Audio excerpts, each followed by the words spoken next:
Hello everyone, I'm Nick from nextstepnick.com and this is Night Squad. So I was playing on Switch with my wife, had a really nice time with this. I'm going to come out the gate straight away though and say if you're playing this for like a single player kind of game, you won't enjoy it. It's really good for multiplayer, and there is single player modes, like this is one of the challenge maps. There are bots as well, but it's just not as much fun.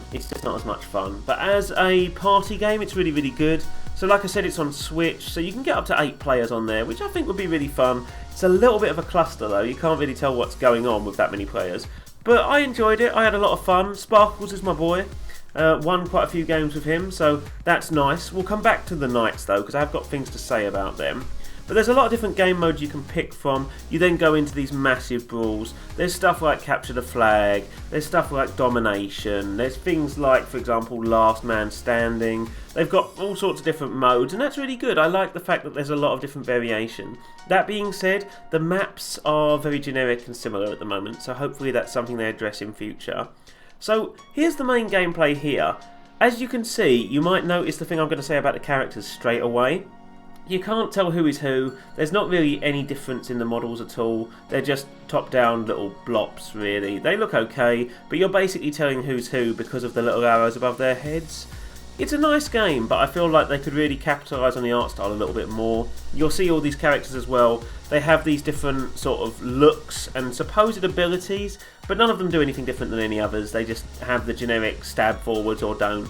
I mean, here I'm playing a jailbreak game mode where you've got to stand on a button to release people. But it's a fun game. There's a lot of different power-ups on the map you can pick up as well to kind of alter the gameplay. But none of them are that fun. You can get like ranged weapons like laser guns and stuff, but they don't seem to work that well. You've also got stuff like a horse you can ride around on. There's like a kamikaze attack and things. It's kind of sweet. It's very much your generic party game. I can feel like if you've had a few drinks and you're shouting at the screen with 4 other people, this will be a really fun game to play. But if you're just playing it 2 or 3 player, it's not that great. It's a bit of a mess, and I think that's something that needs to be addressed a little bit. Maybe just making that little bit of distinction between the characters, because at the moment, for example, it's kind of hard to tell who's who, isn't it? And that's kind of a problem when you're playing it as well. There's some really cool modes in there. I mean, here is Juggernaut. I wonder where they got the inspiration for this from. But whoever gets to the middle and gets the chain gun has to get kills, and you get points based on that. It's a fun game, like I say, if you play with multiple people, but at the same time, it's a bit of a mess. There's not really that much skill involved. The Knights themselves, again, they're really pretty and attractive. They've got some really nice art to them, and you unlock more as the game goes on. But you can't see them close enough to see anything about them.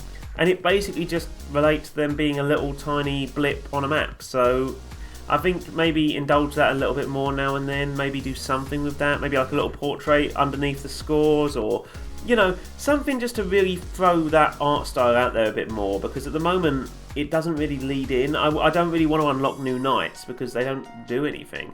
But it's a nice game, it's a really fun party title. But again, if you're playing this on your own, I wouldn't. If you've got a lot of friends to play with though, definitely worth a look. Anyway, thank you very much for tuning in guys. Please don't forget to like, share and subscribe, and I'll catch you again very soon.